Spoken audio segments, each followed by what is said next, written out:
Good morning. How are you? Good morning. I'm doing well. How are you doing? Very well. Um, Dr. Sims, I'm going to ask you to introduce yourself and your topic. We are so grateful to have you here, and we're grateful to Mm. hear about your topic, but also about your upcoming course. Absolutely, absolutely. I'm Marquetta Sims. I am a licensed psychologist, and who I have traditionally done a lot of trauma work. That was my very first practicum experience, and I've done trauma work for the entire time that I've been in the field. But I've also found a very special calling, probably because of my own personal experience, to clients who are perfectionists and who really, although they're striving to be perfect, they are also still feeling very worthless and still having value issues and issues of belonging. And so that is the client that I'm really drawn to. And then I got thrown into this new life calling of motherhood and just realized how perfectionism plays such a significant role in parenting and postpartum and exacerbating mental health issues. And so that's a little bit about the topic. That's a little bit about like the passion that pulls me into it because I really want parents to experience peace and to experience the joy of parenting without the pressures that our society tends to and our internal worlds tend to put on us in those spaces. And what should we know about what perfectionism looks like versus what postpartum anxiety looks like versus what might be Mhm. some other things? Because I feel like Yeah, that's sometimes they're hard to tell apart. they are hard to tell apart, and I don't want I think one of the things I wanna emphasize is that it can be difficult to tease those things apart, and so trying not to get too caught up in that space, but I've found that with perfectionism, there is this deep-seated piece of, that good enough feeling or that, "Am I doing enough? Am I being the perfect parent? Am I being enough to my child?" There's like this comparison of what am I doing in comparison to what other people are doing? What is my child doing in comparison? Whereas anxiety and postpartum depression tend to impact us at like a more cognitive level where we're kind of ruminating on different thoughts or we're having insomnia or we're having the hopelessness and the sadness that comes along with postpartum depression.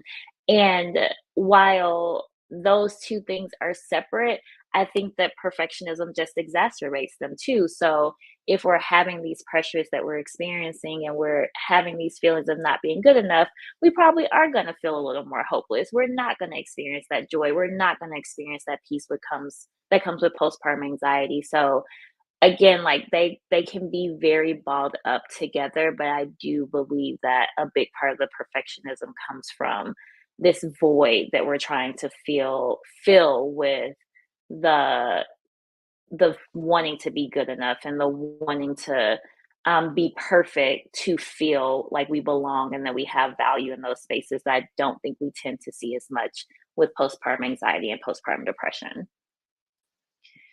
And one of the things that I think that you've expressed is that while this affects um, all birthing people, it tends to have a specific impact on disempowered and disenfranchised people. Can you tell us a little Mhm. bit about how that plays out?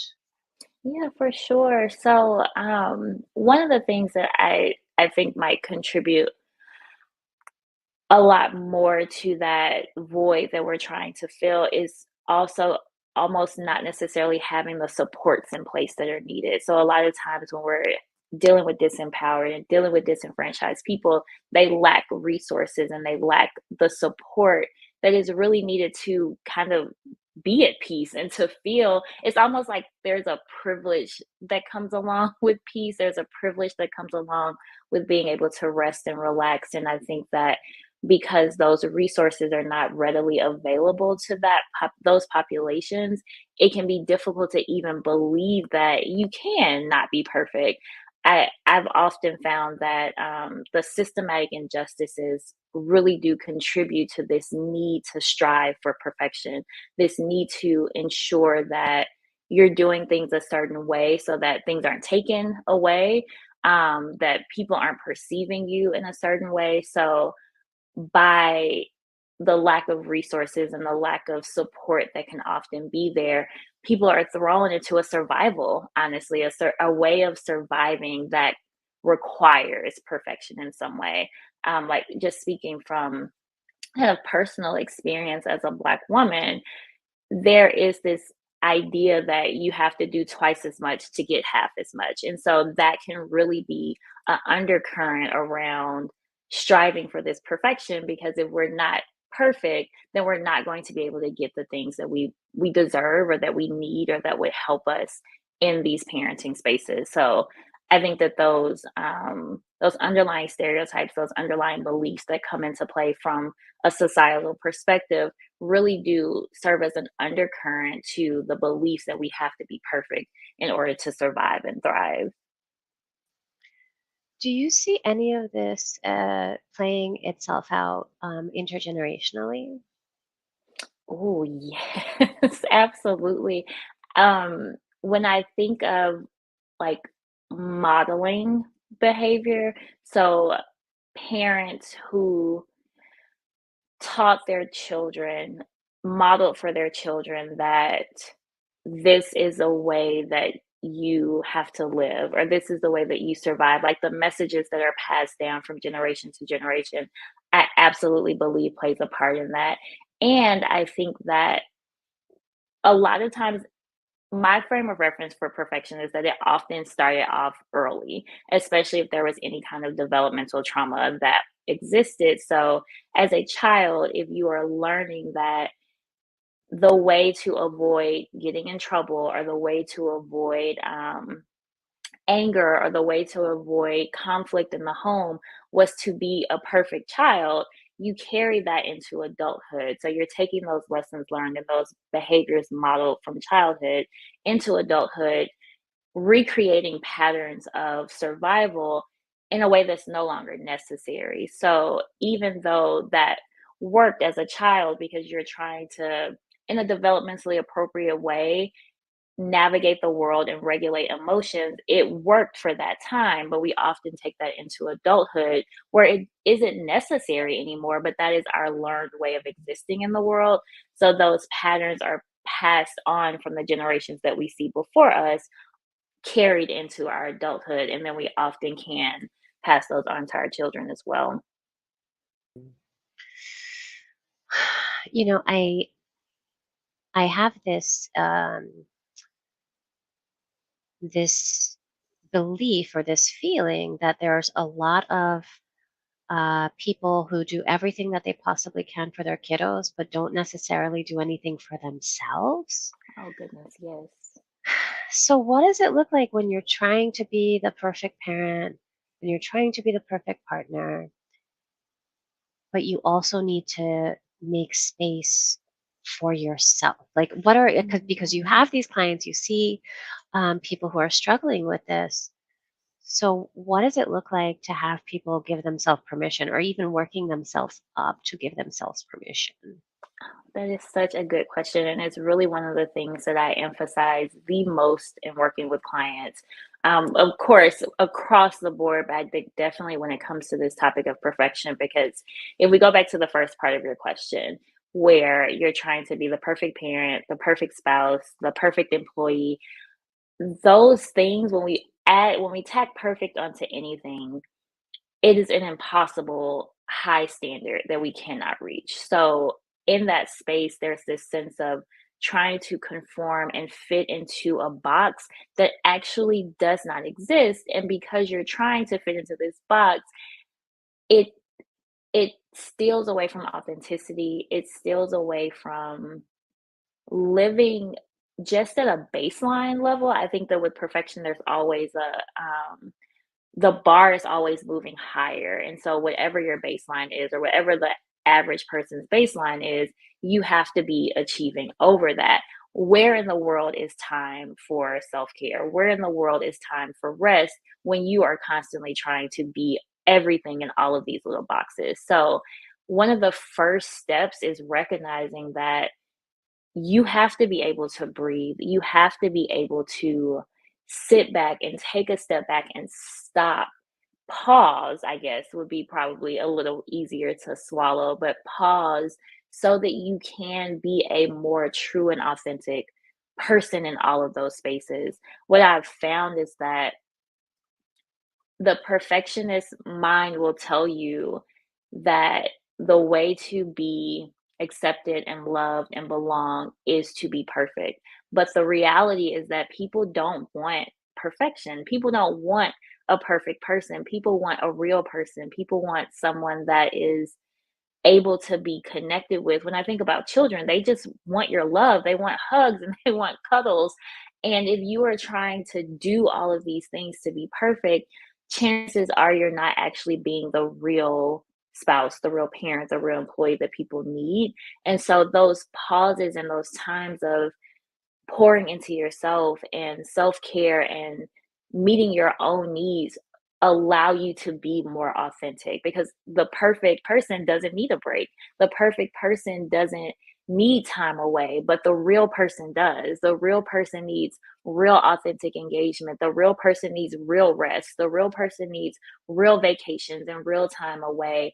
And the the paradox of perfection is that this idea that if you're perfect, you're able to do all the things, but the reality is that you can't, and you can't do them well. So being able to take those pauses and those times to pour into yourself really allow you to do well enough, whatever that looks like, to do well enough to be able to show up for the people in your life in the way that they really need you to, as opposed to this perfect way that we've created that actually doesn't connect with the people that we're supposed to be connecting with.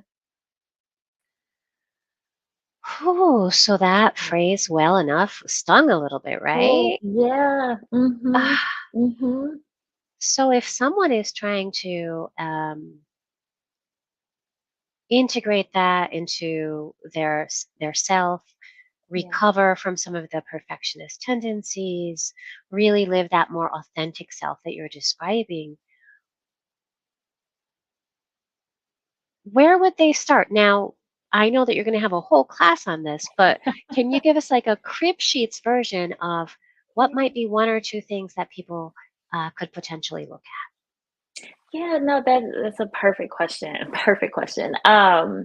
So I think that the first step is accepting and acknowledging that this is a thing. And not only that it is a thing, but that it is a thing that is not helpful. And what I mean by that is, for many people, if not all people, who would say they have perfectionist tendencies, or who would say they're perfectionist, or not even necessarily say it, but can identify with some of the things that we're saying, their question is, but why would I change this? This has helped me to accomplish all these things. This has helped my kid to be a straight A student. Like, this has helped me to be on a good schedule. This has helped me to have a happy marriage. Like, these things have helped me be all that I am today. And so, why would I stop trying to be perfect? Why would I stop ascribing or striving towards this?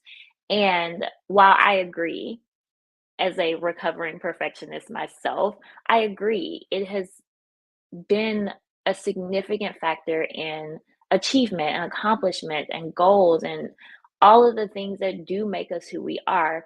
The flip side of it, though, is what is the cost of it? And this we will definitely dive into a lot in the training. But what are we losing? What are we having to sacrifice?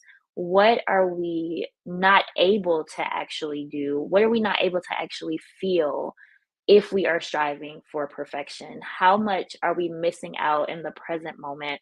How many joys are being taken away if we are striving for perfection unnecessarily? So, the first step is really acknowledging that it is a problem, that it is a thing that needs to change, that you can actually have a wonderful, successful, amazing life without having to strive to be a perfectionist. And I think that one other thing that I would offer, kind of along the same lines of accepting that, is asking the people in your life how it impacts them. This personal, self-reflective assessment will help you to know what those costs are. Because again, if you're talking to yourself, you're like, I'm great. Like, I'm a perfectionist. I am amazing and I'm wonderful and I don't need to change anything. But I wonder how the people in your life might view you, how they might say, if they're able to be honest with you, that sometimes you have a higher expectation of me that I think that I'm able to meet, and that makes me feel less than. And so those same feelings of not good enough can often be projected on the people that we love, because we have high standards for ourselves. And of course, we have high standards for other people. But I wonder how that impacts those relationships. If your kids are old enough to express those things, how is it impacting your relationship dynamics with your kids? And like we mentioned with the intergenerational patterns, are we passing on something to them, expecting them to be perfect because we expect that of ourselves? And so, really taking that time first and foremost to do those internal assessments and determining, is this something that is costing you more than it is giving you? Are the people in your life being affected? Because I think that that can usually be a really big motivator for us to change. And then we'll talk more about some other ways in the training to start working through some of it. So speaking of the training, Yeah, um, what type of professional? So are we thinking new professional, experienced professional? What types of clients they are working with, and what will they learn when they come to your training? for sure. So I would say all professionals. So I definitely think there will be really nice things for the new professional. So it took me a while to start to pull apart the differences between imposter syndrome, or like generalized anxiety, and the ways that perfectionism was showing up. And then I would notice a lot of my trauma clients were coming in having some of these same patterns and tendencies. And I'm like, this is a little bit separate from the DSM criteria that we have for some of these things. So I think that had I gone into the field knowing some of these, it would have changed the ways that I related to clients and talked to clients about certain things. And I think for the experienced professional too, is that you're probably seeing this play out with your clients, and they're stuck in this space, that like they're making that progress, but they're really still stuck because something else is happening that you can't quite put your finger on. And it may be that perfectionism is coming up. And so I think that it can be helpful across the board for sure. And while we're in the training, it really is going to be about like, how are we identifying it? That same question from earlier. How are we kind of teasing this apart, to make sure that we are really kind of targeting that thing if that is a stuck point for people. We're going to talk about different interventions that can be really helpful. One of my favorite parts about the training is that we are really going to be looking internally as well to see how our own perfectionist tendencies are playing out with our clients. Are we feeling like we're not good enough when we're treating our clients? Are we having a hard time holding space or holding boundaries with our clients because of our people pleasing? So, we're definitely going to do a lot of self reflection for how our stuff shows up in session, and just walk away feeling like we are a little more equipped to handle this when it comes up with our clients. That we are also going to be talking about it, and I've mentioned it a little bit throughout this, but we're not going to just talk about it from a cognitive perspective. We're not just going to think about it from a CBT kind of approach. We're really going to get down to a deeper conversation about worth and value and belonging and acceptance, because I do believe that at the core of this perfection conversation, we are striving to belong. We are striving to be accepted. We are striving to be loved. And that is the root of where those tendencies come from. So I'm going to address a lot of different things, but I think that those are kind of the highlights.